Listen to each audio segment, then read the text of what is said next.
Everyone, welcome to the channel. So in the last video we have seen that we have created the chunks from the PDF. Now in this one we'll be mapping the chunks which is created to the using the OpenAI algorithms, and also we'll be storing the same chunks in the vector store.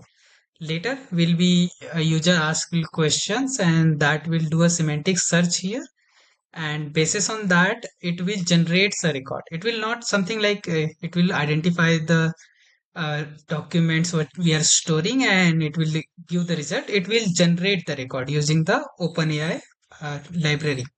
Now let's go back here. First we will do a embedding here. So for embedding we will be using again a LangChain library dot embeddings, and we will be importing OpenAI embeddings. Right.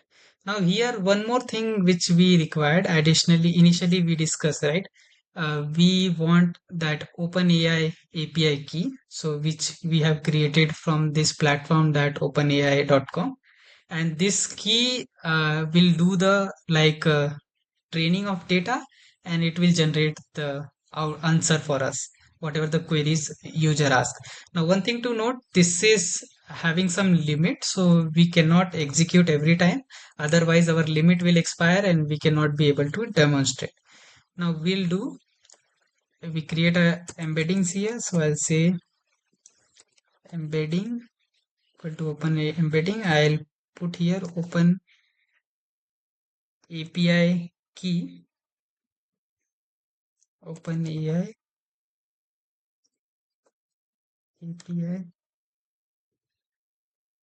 I'm not getting type here, so I will be adding key here. So key I already copied here, so I'll just create them in a variable. So let me just do that.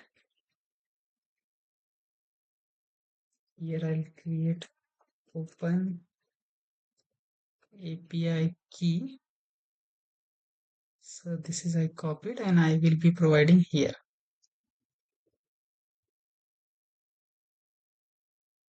Okay, next thing, as we have created the embeddings, right? So we will be storing them in a vector store. So for this vector store, we will be using same library, language chain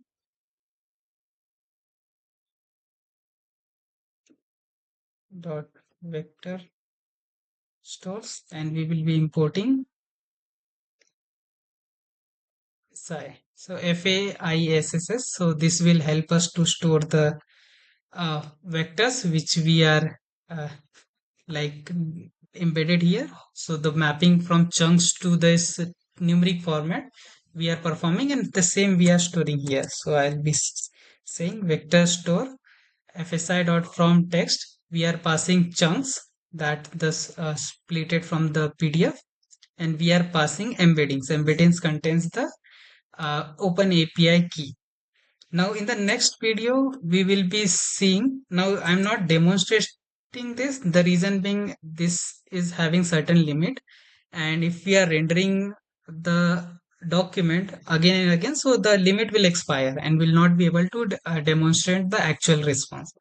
So stay tuned guys, and happy learning. In the next video we will be seeing how user can ask the query, and that we can do a semantic search in the vector store database and will produce a response.